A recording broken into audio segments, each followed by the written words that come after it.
we do get this question fairly often. I just try to I try not to ever make this show about me or really any programs that we do about me, but we do get the question often as far as how Dave and I met.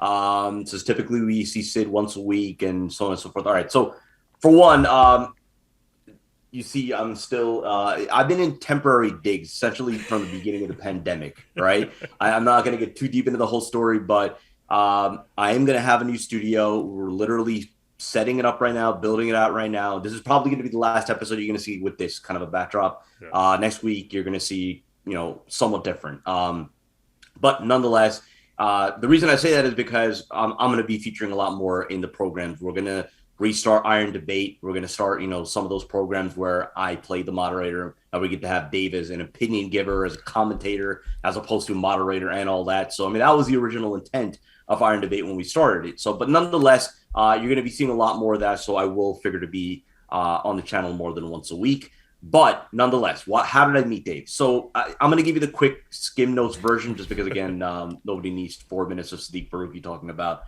his involvement at RXMuscle. But so it was about 2013 or so. I get a call from a recruiter that I had worked with, who's gotten me previous jobs. Said that there's a company. So Dave and I both. So Dave's obviously originally from Long Island. I'm on Long Island, born and raised in Long Island.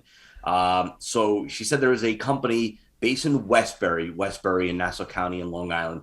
They have a supplement company. She didn't really know much about it, but they make protein shakes. They did this, they did that.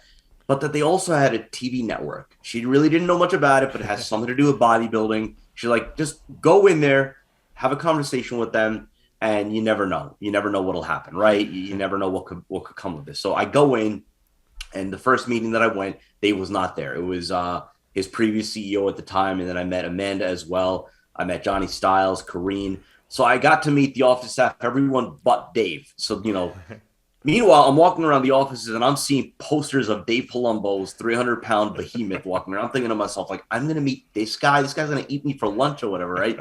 So second time I go in, I meet Dave, right? Now, I was kind of told what to go in and tell Dave because, they're like, well, otherwise Dave's going to think you're just wasting his time. So I sit down. I'm like, originally the conversation was about species nutrition, right? And how I'm going to help with the marketing and so on and so forth. But Dave kind of had this look in his face like, here we go again. Another kid sitting there telling me about, how they're going to help with my supplement company and so on and so forth. Another marketer off the street. So I could tell he wasn't really moved. But then the conversation quickly shifted to RXMuscle. And I told Dave, I'm like, Dave, look, I happen to have a background in TV, sports. That's really sort of what I've been building over the last decade or so. That's when his eyes lit up. And that's when he was like, look, we are trying to build a network here about, to cover the bodybuilding sports. And then the conversation started, and then the spark started to fly. And, if you think back to, and I'm not going to go too much of a tangent, but we're on YouTube right now. Give or take about a decade ago, right? Bodybuilding media was still website based. So that's what we were trying to do. We were trying to make it a website based, rxmuscle.com, trying to make it a perpetual 24-hour stream with all original content, right? Because that's when Dave decided to start to go away from contest coverage and go into original programming. So that's where everything started to, form, in the identity that we have RXMuscle now, right? In the beginning, it was just Heavy Muscle TV, which was at the time, and the Fitness View, the women's talk show. Yeah. What we eventually started to do is start to figure, all right, what's working, what's not working, what can we tweak, what can we fix, what can we add? And that's when we started to add Iron Debate. That was really the first, feature studio show about, bodybuilding topics that are hot. That eventually, we formed Ask Dave. We were like, look, Dave, you get a million questions on, the forum, which, I mean, God bless the forum, which you have to type out all these responses to. Why don't we do a TV show where I ask you the questions, we're getting the questions anyway, and then you get to answer in that format. We get to add it to our programming. Boom, there we go.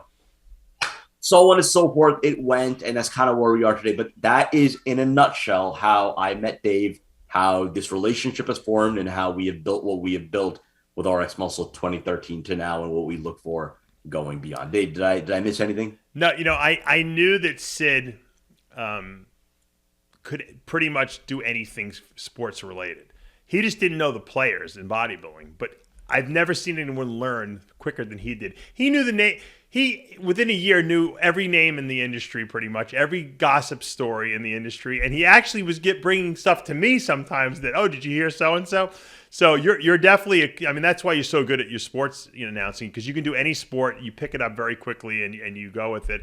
And I think we had a good chemistry right from the beginning, so that helps. Sometimes if you don't have chemistry with a person, it doesn't matter how good each person is, but it doesn't raise the level of what you're trying to do. So look, sometimes I always say when you're ready to meet the right person to do something special with, they appear. And I think you appear just as I needed you. And because I needed someone to anchor, I needed another Dave basically to anchor and to help elicit all the information that, I had and that other people had. And when we brought, people on, it wasn't good enough. In other words, I want to be on Iron Debate as a guy who's debating. I don't want to be the moderator of the event. So that's something that you're really good at. And so it was just, it was the right time at the right place. And I couldn't be happier with, everything that you've produced for the site over the years.